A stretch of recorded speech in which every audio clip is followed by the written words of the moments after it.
सभी साथियों को नमस्कार, गुड मॉर्निंग। तो आज है 12 अप्रैल 2023 और 12 अप्रैल 2023 के जितने भी इंडिया और वर्ल्ड के जो करंट अफेयर्स के क्वेश्चन बनते हैं, आज उनका हम डिस्कशन करेंगे।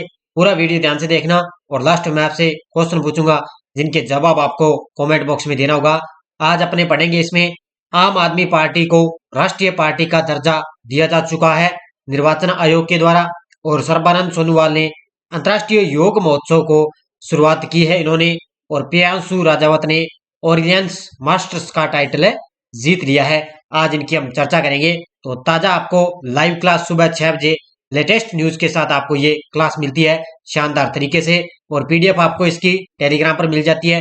वीडियो के डिस्क्रिप्शन में टेलीग्राम का लिंक दिया हुआ है, वहां जाकर इसकी पीडीएफ आप डाउनलोड कर सकते हो। तो सबसे पहले हम कल के क्वेश्चनों को करते हैं रिवाइज। राष्ट्रपति द्रौपदी मुर्मू ने किस लड़ाकू विमान से उड़ान भरी? तो ये भरी थी सुखोई 30 लड़ाकू विमान से राष्ट्रपति ने उड़ान भरी थी। वर्ल्ड वैक्सीन कांग्रेस 2023 जो 3 से 6 अप्रैल को किस शहर में आयोजित हुआ? ये हुआ था वाशिंगटन के अंदर। और 2023 का अंतर्राष्ट्रीय सांख्यिकी पुरस्कार किसने जीता? ये जीता है CR राव ने।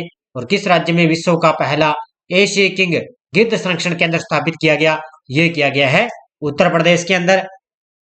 अगला देखो, हाल ही में किसने बिग गैट्स कैट्स गठबंधन शुरू किया? ये किया है हमारे देश के प्रधानमंत्री मोदी जी ने। भारत, बांग्लादेश और जापान तीनों देश किस राज्य में कनेक्टिविटी बैठक आयोजित करेंगे? तो ये करेंगे त्रिपुरा राज्य में। और भारत ने किस देश को अफ्रीकन यूनियन ट्रांजिशन मिशन को $2 मिलियन दिए? ये दिए हैं सोमालिया को। तो ये कल के क्वेश्चन थे, रिवाइज हमने कर लिया है। इसकी पीडीएफ आपको टेलीग्राम पर मिल चुकी है। वीडियो के डिस्क्रिप्शन में टेलीग्राम का लिंक दिया हुआ है, वहां जाकर इसकी पीडीएफ आप डाउनलोड कर सकते हो। शाम तक आपको इसकी पीडीएफ भी मिल जाती है। और हमारे ऐप के अंदर आपको पता है ऑल एग्जाम 2023 इंडिया और वर्ल्ड करंट अफेयर्स की टेस्ट सीरीज चल रही है। इसमें मैंने आपको जो अभी पीडीएफ जो हमारी मिल रही है 50 रुपए के अंदर, इसमें पीडीएफ भी दे दी, और 2022 की जो 1 ईयर की पीडीएफ है वो भी मैंने कल इसमें डाल दी थी। तो ठीक है, मंथली वाइज आपको टेस्ट सीरीज मिल रही है। उसके बाद में विश्व का भूगोल टेस्ट सीरीज, भारत का भूगोल टेस्ट सीरीज, ये भी आपको लगातार यहाँ पे चल रही है 50 रुपए के अंदर। 1 साल की वैलिडिटी है। और EORO एग्जाम के लिए भी टेस्ट सीरीज चल रही है। इसमें भी मैंने 1 साल की जो 2022 वाली 1 साल की पीडीएफ थी वो भी मैंने इसमें पूरी तथ्य के साथ आपको मिल चुकी है। तो स्टार्ट करें। देखिए आज की क्लास का पहला प्रश्न, हाल ही में निर्वाचन आयोग ने किस पार्टी को राष्ट्रीय पार्टी का दर्जा दिया है? तो निर्वाचन आयोग ने किस पार्टी को राष्ट्रीय पार्टी का दर्जा दिया? ये दिया है आम आदमी पार्टी को। ठीक है, किसको दिया है? आम आदमी पार्टी कहां पर है? दिल्ली के अंदर है। और वर्तमान में दिल्ली के मुख्यमंत्री हैं अरविंद केजरीवाल। उन्होंने, उनके द्वारा निर्वाचन आयोग ने उनको राष्ट्रीय पार्टी का दर्जा दे दिया है। देखो, चुनाव आयोग ने 10 अप्रैल 2023 को आम आदमी पार्टी यानी कि आप को राष्ट्रीय पार्टी का दर्जा दे दिया है। वहीं तृणमूल कांग्रेस, राष्ट्रवादी कांग्रेस पार्टी और भारतीय कम्युनिस्ट पार्टी यानी कि माकपा, ठीक है, भाकपा का राष्ट्रीय दल का दर्जा वापस ले लिया है। तो कौन कौन सी है? एक तो इसमें तृणमूल कांग्रेस, एक है राष्ट्रवादी कांग्रेस पार्टी, एक है इसमें भारतीय कम्युनिस्ट पार्टी। इन तीनों जो है पार्टियों से क्या है, राष्ट्रीय दल का दर्जा वापस ले लिया है। और आम आदमी पार्टी को राष्ट्रीय पार्टी का दर्जा दे दिया है। किसने? चुनाव आयोग ने। अब ये राष्ट्रीय पार्टी का दर्जा मतलब होता है कि जैसे आप जो आम आदमी पार्टी उसको 4 राज्यों के अंदर, एक दिल्ली, एक गोवा, एक पंजाब और एक गुजरात के अंदर उसके चुनावी प्रदर्शन के आधार पर राष्ट्रीय पार्टी का दर्जा दे दिया गया। यानी कि 4 राज्यों के अंदर यानी कि 4 क्षेत्रों के अंदर इसको चुनावी प्रदर्शन के लिए चुना गया है। तो इस वजह से जो पार्टी होती है उसको चारों क्षेत्रों के अंदर दर्जा दिया गया, तब इसको राष्ट्रीय पार्टी का दर्जा दिया गया है। तो ये 4 आपको क्षेत्र भी आपको याद रखने हैं। अगला प्रश्न, हाल ही में प्रियांशु राजावत ने ओरियंस मास्टर का टाइटल जीत लिया है। इनका संबंध किस खेल से है? तो ये तस्वीर आप यहाँ पे देख सकते हो, ये है प्रियांशु राजावत, और ये इन्होंने ओरियंस मास्टर्स का टाइटल जीत लिया है। और इनका संबंध है किस खेल से? बैडमिंटन से। ठीक है, किस खेल से है? बैडमिंटन खेल से इनका संबंध है। और ये तस्वीर आप यहाँ पे देख सकते हो, ये है प्रियांशु राजावत। देखो, भारतीय बैडमिंटन खिलाड़ी प्रियांशु राजावत ने अपनी बेहतरीन फॉर्म जारी करते हुए ओरियंस मास्टर का टाइटल जीत लिया है। और यह 21 साल के प्रियांशु के करियर का पहला BWF वर्ल्ड टूर सुपर 300 खिताब है इन्होंने जीता है। तो 21 साल के हैं ये प्रियांशु राजावत, और इन्होंने पहला अपना PWF वर्ल्ड टूर सुपर 300 का खिताब इन्होंने जीता है और वे इस साल खिताब जीतने वाले पहले भारतीय बन चुके हैं। और प्रियांशु ने फाइनल के अंदर आपसे पूछे भी किसको हराया, तो ये मैग्सन जोहानसेन, ठीक है, मैग्सन है जोहानसेन को इन्होंने हराया है। किसने? प्रियांशु ने फाइनल में इसको हरा दिया। और ये किस खेल के खिलाड़ी हैं? ये है बैडमिंटन खेल के खिलाड़ी हैं। अगला प्रश्न देखो, 84वीं सीनियर राष्ट्रीय एवं अंतर्राष्ट्रीय टेबल टेनिस चैंपियनशिप का आयोजन कहां पर किया गया? 84वीं सीनियर राष्ट्रीय एवं अंतर्राष्ट्रीय टेबल टेनिस चैंपियनशिप का आयोजन किया गया जम्मू कश्मीर के अंदर। कहां पर किया गया? जम्मू कश्मीर में इसका आयोजन किया गया है। देखो, 20 और 27 मार्च 2023 को 84वीं सीनियर राष्ट्रीय और अंतर्राष्ट्रीय टेबल टेनिस चैंपियनशिप की मेजबानी 26 वर्ष के पश्चात जम्मू कश्मीर ने की थी। यानी कि जम्मू कश्मीर को इसकी बार मेजबानी दी गई थी 26 वर्ष के पश्चात। और इस प्रतियोगिता में पेट्रोलियम स्पोर्ट्स प्रमोशन बोर्ड के सात्यान गुणशेखरण ने पुरुष एकल का खिताब जीता और आरबीआई की अकुला श्रीजा ने महिला एकल का खिताब जीता है। अब ये एग्जाम के अंदर दोनों में से एक भी पूछा जा सकता है कि पुरुष एकल का किसने जीता? सात्यान गुणशेखर ने जीता। और महिला एकल का किसने जीता है? अकुला श्रीजा ने महिला एकल का खिताब जीता है। फाइनल के अंदर सात्यान ने पीएसबी का मतलब होता है पेट्रोलियम स्पोर्ट्स प्रमोशन बोर्ड, ठीक है, इसके ही हरमीत राजुल देसाई को हराया, ठीक है, हरमीत राजुल देसाई को हराया। जबकि महिला वर्ग में आरबीआई की अकुला श्रीजा ने बीएनजी की सुतीर्था मुखर्जी को पराजित किया है। तो ये आपको याद रखना है अच्छी तरह से।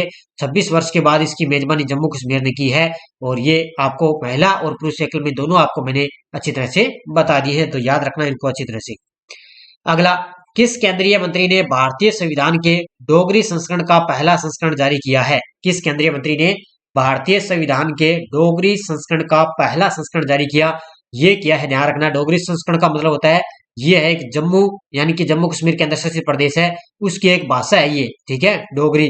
तो ये क्या है, ध्यान रखना। जो केंद्रीय मंत्री हैं किरेन रिजिजू, ठीक है, कौन है? किरेन रिजिजू, ये केंद्रीय मंत्री है। उन्होंने भारतीय संविधान के डोगरी संस्करण का पहला संस्करण जारी किया है। देखो, केंद्रीय कानून, न्याय और संसदीय कार्य मंत्री किरेन रिजिजू ने जम्मू विश्वविद्यालय में भारत के संविधान के डोगरी संस्करण का पहला संस्करण जारी किया है। डोगरी भारतीय केंद्र शासित प्रदेश जम्मू कश्मीर की आधिकारिक भाषाओं में से एक है। तो ये डोगरी जो भाषा है ये जम्मू कश्मीर की आधिकारिक भाषाओं के में से एक ये बोली जाती है। और इसने किसने? केंद्रीय कानून और न्याय मंत्री है अपने किरेन रिजिजू ने इसका पहला संस्करण जारी किया है। सर्बानंद सोनोवाल ने किस शहर में अंतर्राष्ट्रीय योग महोत्सव को हरी झंडी दिखाकर शुभारंभ किया है? सर्बानंद सोनोवाल ने किस शहर में अंतर्राष्ट्रीय योग महोत्सव, अब आपको पता है आने वाली है 21 जून 2023 और 21 जून को अंतर्राष्ट्रीय योग दिवस मनाया जाता है, उसमें अंतर्राष्ट्रीय योग महोत्सव को हरी झंडी दिखाकर शुभारंभ किया है। कहां पर? डिब्रूगढ़ असम में, ठीक है, कहां पर किया है? डिब्रूगढ़ असम के अंदर। देखो, केंद्रीय आयुष और पतन, पोत, परिवहन और जल मार्ग मंत्रालय मंत्री श्री सर्बानंद सोनोवाल ने 7 अप्रैल 2023 को डिब्रूगढ़ असम में अंतर्राष्ट्रीय योग दिवस 2023 योग महोत्सव के 75 दिन की पूर्व संध्या पर गुवाहाटी में इस सम्मेलन को संबोधित किया है। तो 75 दिन की पूर्व संध्या पर गुवाहाटी के अंदर इस सम्मेलन को संबोधित किया है और डिब्रूगढ़ असम में इस जो है अंतर्राष्ट्रीय योग महोत्सव का शुभारंभ इन्होंने किया है। तो ये 75 दिन की जो पूर्व संध्या है उन्होंने गुवाहाटी के अंदर जो सम्मेलन हुआ था उसमें सम्मेलन को यहाँ पर संबोधित किया है। अगला प्रश्न, पीयूष गोयल के अनुसार भारत कब तक दुनिया की तीसरी सबसे बड़ी अर्थव्यवस्था होगा? किसके अनुसार है? पीयूष गोयल के अनुसार भारत कब तक दुनिया की तीसरी सबसे बड़ी अर्थव्यवस्था होगा? ये होगा 2027-28 तक, ऑप्शन नंबर बी, ठीक है, 2027-28 तक पीयूष गोयल के अनुसार भारत दुनिया की तीसरी सबसे बड़ी अर्थव्यवस्था बन जाएगा।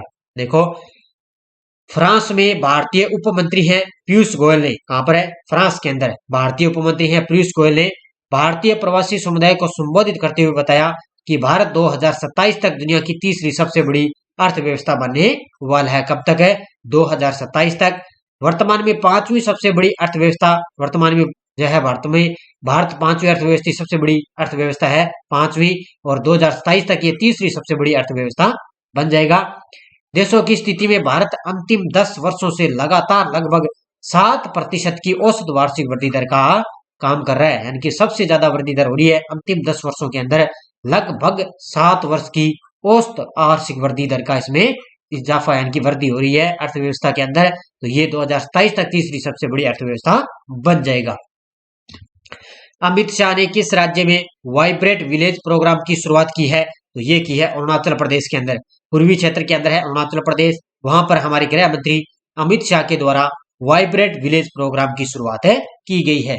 देखो, जम्मू और कश्मीर के उपराज्यपाल मनोज सिन्हा ने 8 अप्रैल 2023 को रामबन जिले के सनासर में ट्यूलिप गार्डन का उद्घाटन किया है। तो ये भी आपसे पूछा जा सकता है,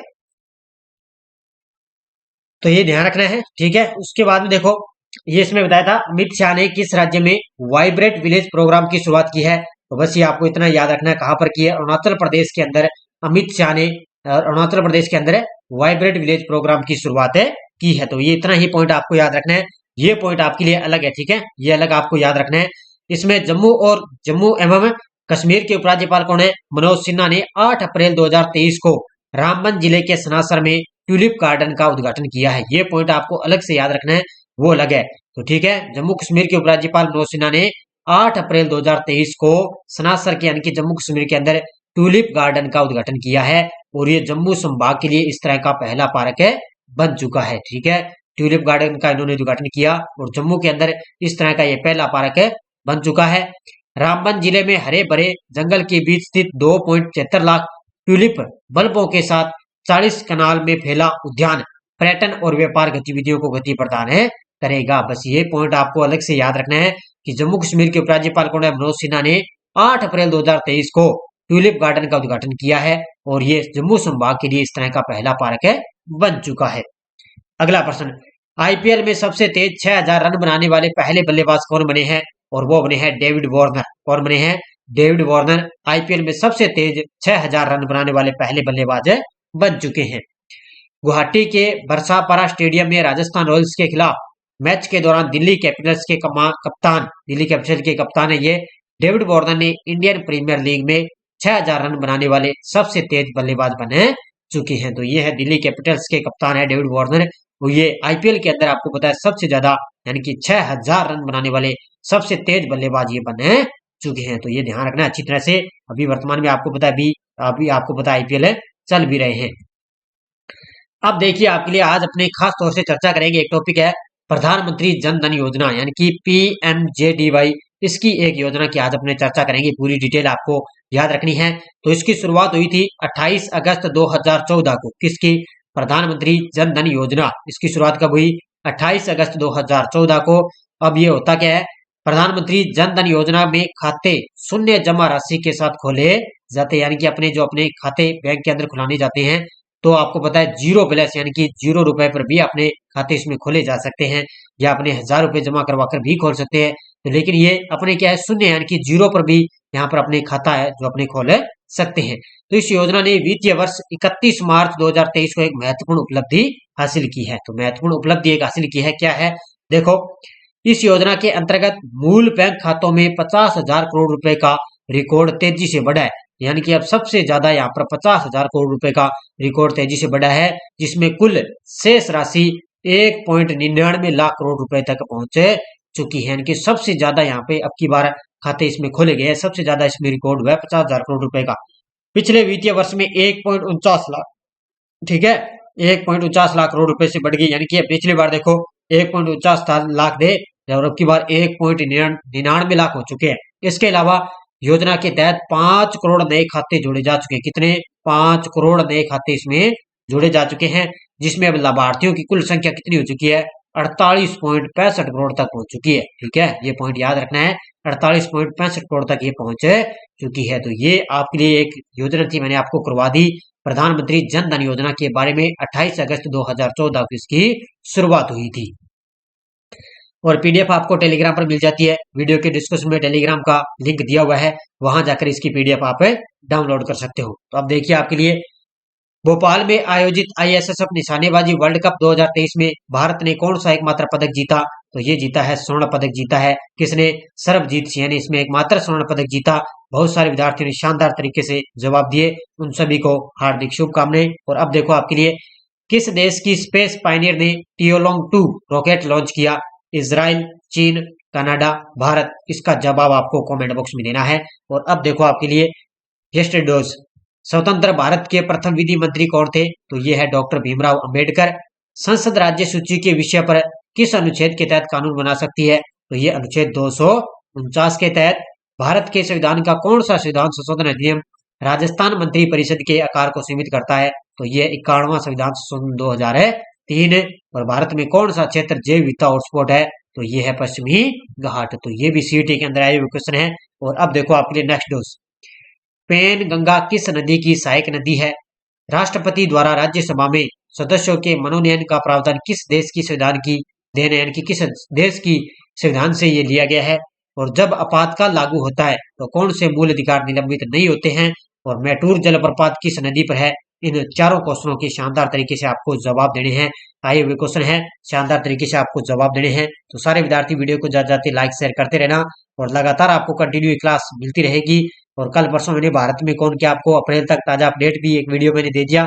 और जल्द ही भारत के लिए आपकी प्रमुख योजना के लिए आपकी क्लास है आने वाली है। तो सभी विद्यार्थियों को जय हिंद, धन्यवाद। जय हिंद, जय भारत।